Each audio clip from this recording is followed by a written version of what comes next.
What do you do if you're in a state of fight or flight? How do you get out of that state in your nervous system yourself, or how do you support someone else? That's what I'm going to talk about next.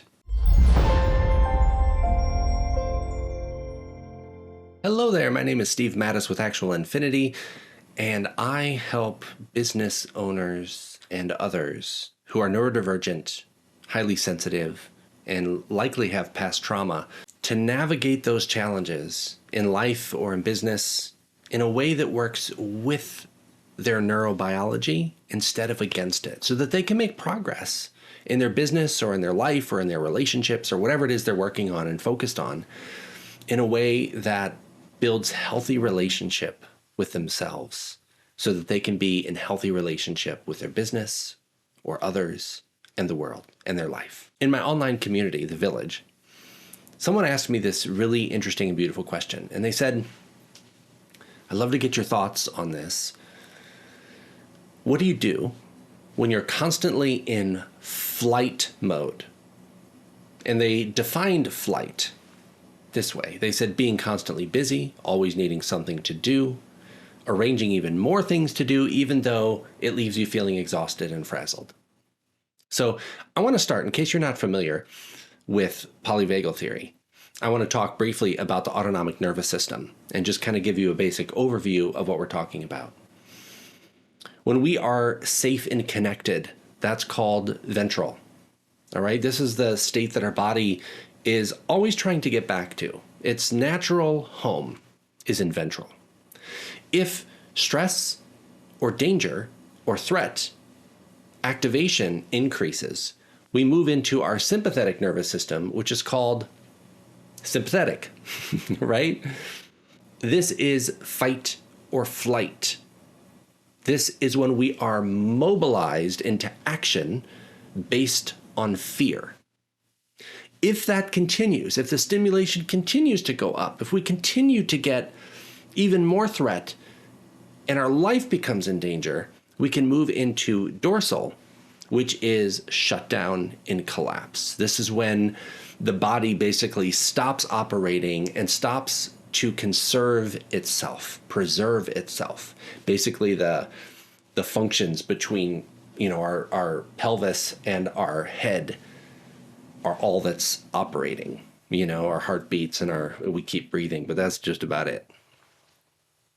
We don't usually get into that extreme state very often. We might have some flavors of it, and that's called dorsal.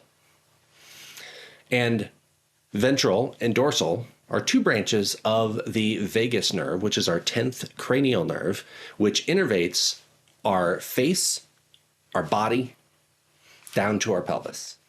So in this question, the question was asked very specifically, naming this experience of being constantly busy, always scheduling more things to do, to the point of being exhausted, as flight. And what that means is, fight or flight, both of those are different responses of our sympathetic nervous system. Fight is when we move towards something in order to achieve safety. Flight is when we run away from something in order to achieve safety.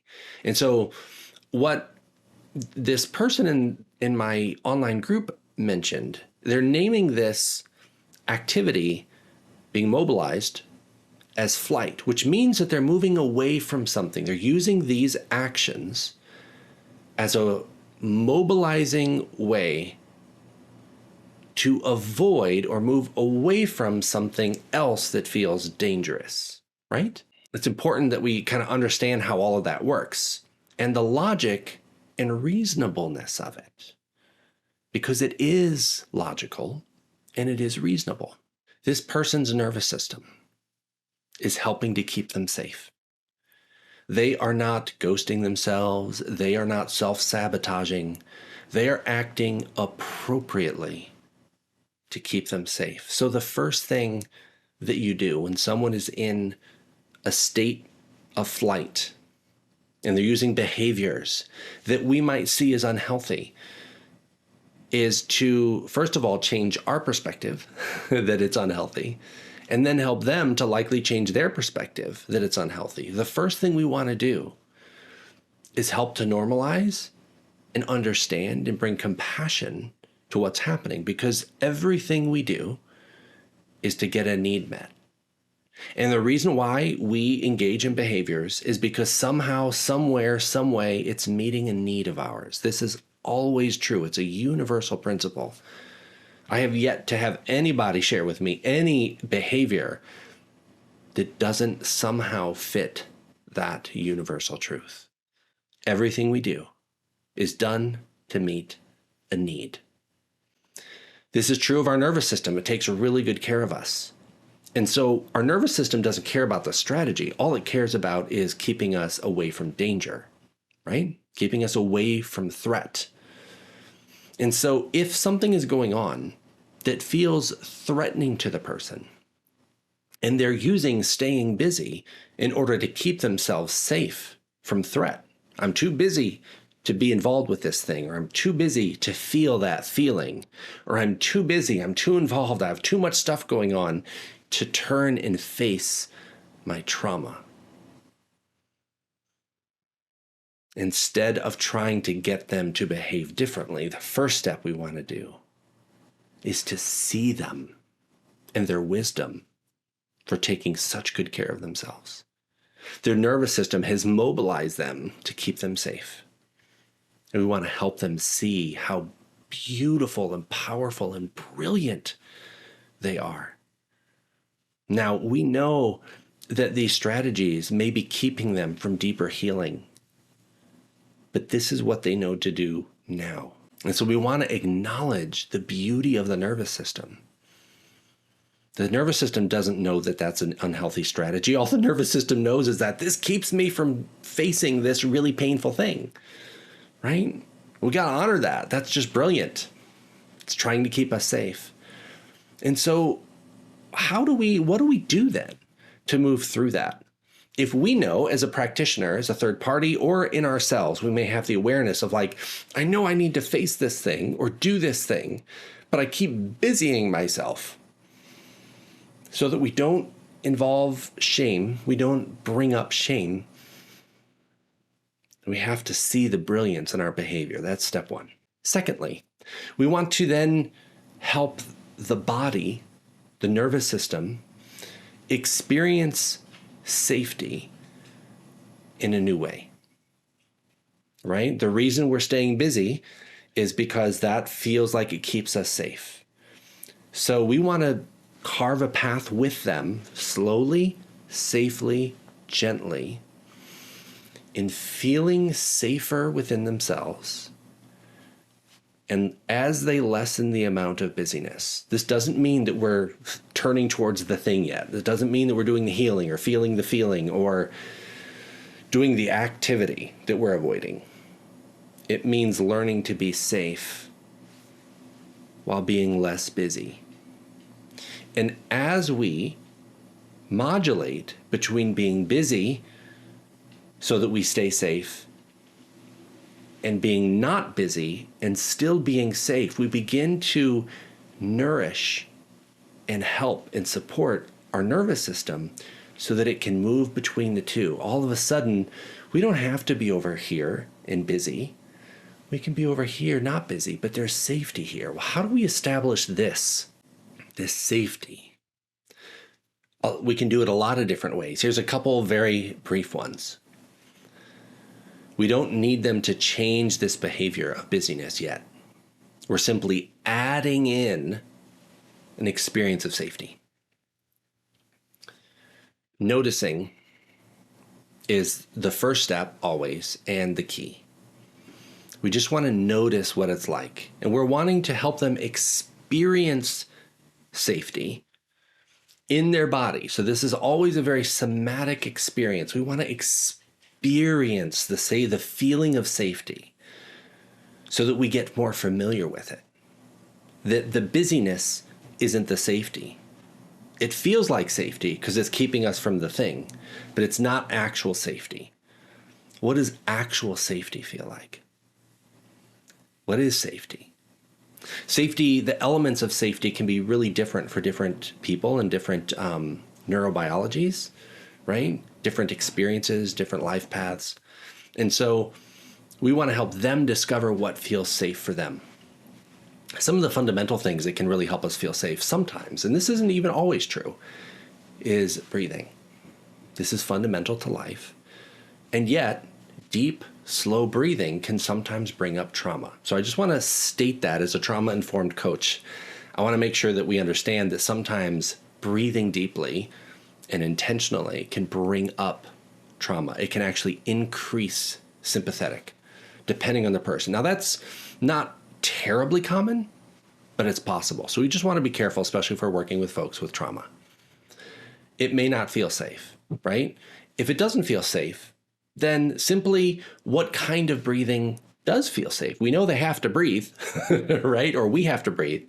So what kind of breathing feels safe in the body? Again, this is a unique exploration for each and every one of us as individuals. What feels safe in my body? Breathing, right? A second thing, movement. For me, movement for a long, long time has been very, very unsafe. It's felt very threatening. I'm coming into a healthier relationship with that, where certain movements, very slow, very gentle, bringing a lot of awareness to how my body is moving and what I'm experiencing in my joints and in my muscles and tissues, that has become very nourishing for me. So you might try movement with someone. A third thing can be art. Art can be it doesn't have to be like a painting kind of art. It could be whatever, something creative, right? Play. Now, play can also be really activating. It can create a lot of danger. A lot of people have been hurt in play before, so we have to be careful with that as well as with all of these things. But we can sometimes access safety through play, drawing, sand, toys, all sorts of things. Sometimes dialogue. One of the things with the nervous system that's really beautiful is that we can help co-regulate. So sometimes other people can be co-regulators and help us feel safe again. But again, it's not like I'm the source of the safety. What is being in my presence? What does that feel like in you?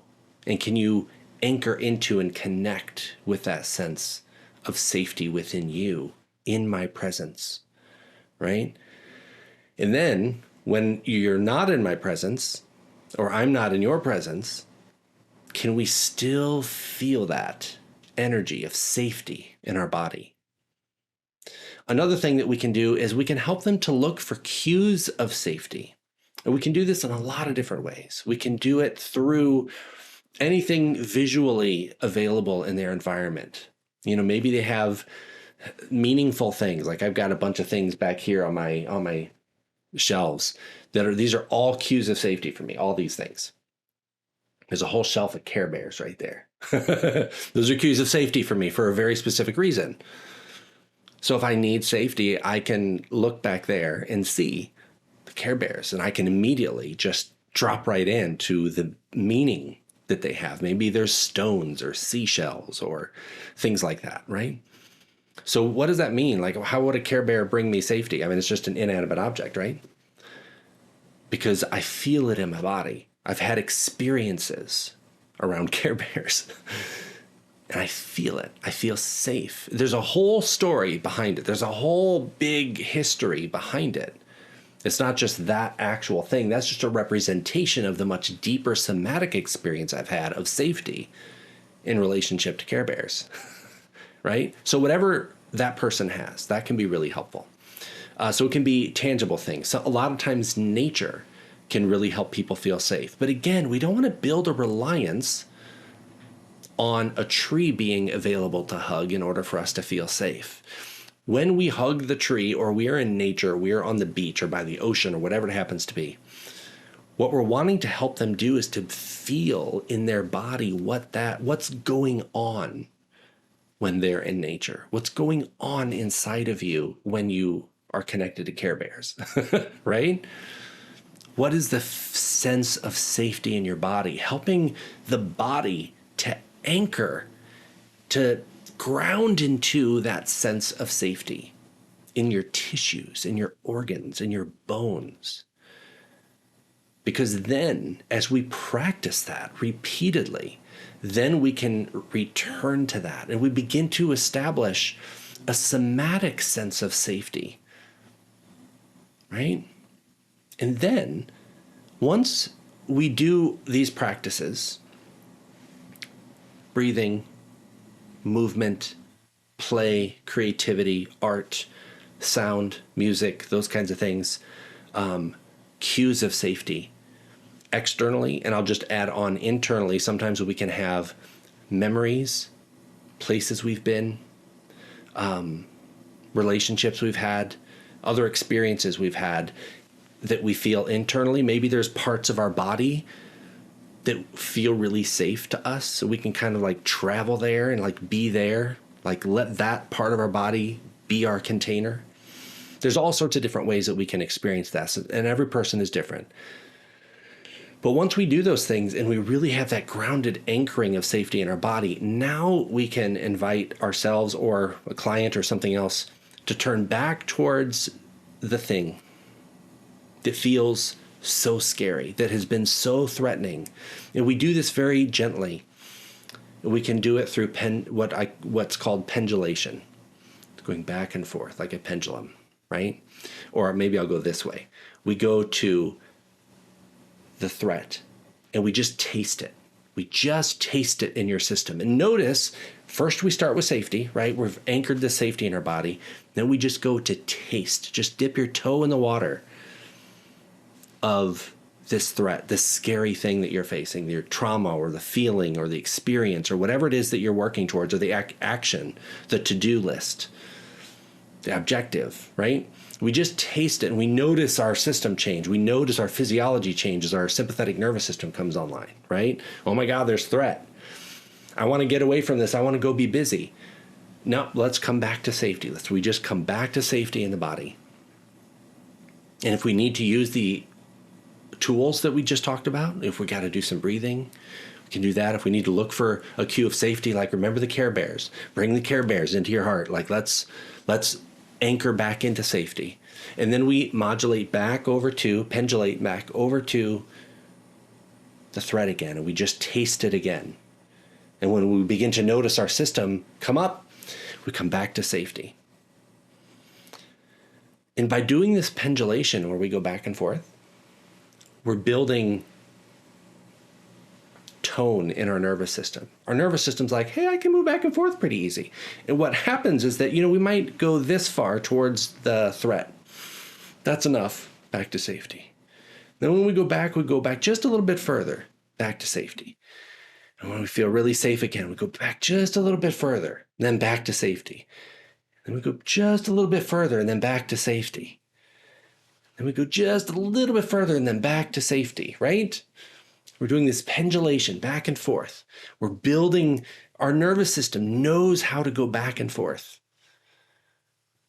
And when we anchor into that and we don't push too much, too far, too fast, then we'll find ourselves eventually able to turn towards the threat, towards the danger from a place of safety and do something that's helpful. We can choose new strategies. We don't have to flee. We don't have to run away. But all of that depends on us having access to safety in the body. Which is why at Actual Infinity and in my online group, our protocol is safety, softness, and slowness, and then stretching. And what I described is how you apply that in this particular state in your nervous system. I really hope that that's helpful. And if you need different information or more support on this, please let me know. And if you have any questions, please post them anywhere this video is found. Thanks so much. I wish you more love, not less, always. Bye for now. Thanks so much for watching. If you'd like to learn more about the autonomic nervous system, the system that helps to keep you safe, it involves everything you do. It's active all day, every day, and influences all of your actions and behaviors and how you interrelate with other people. So it affects your life, your business, your relationships, your work, everything. And you want to learn more about how it works and how to build a healthy relationship with your nervous system, please let me know in a comment via email, text, on TikTok, Instagram, wherever, because I'm going to be teaching the Actual Infinity autonomic nervous system experience model so that you can learn how your nervous system works and how to work with your nervous system so that you can access safety, be in relationship, do your work, and live your life in a way that brings more ease and more joy and more freedom so that you're not always bumping up against your nervous system. If you'd like to learn more, please let me know and stay tuned. I'll be talking more about that in 2023. Until then, see you later.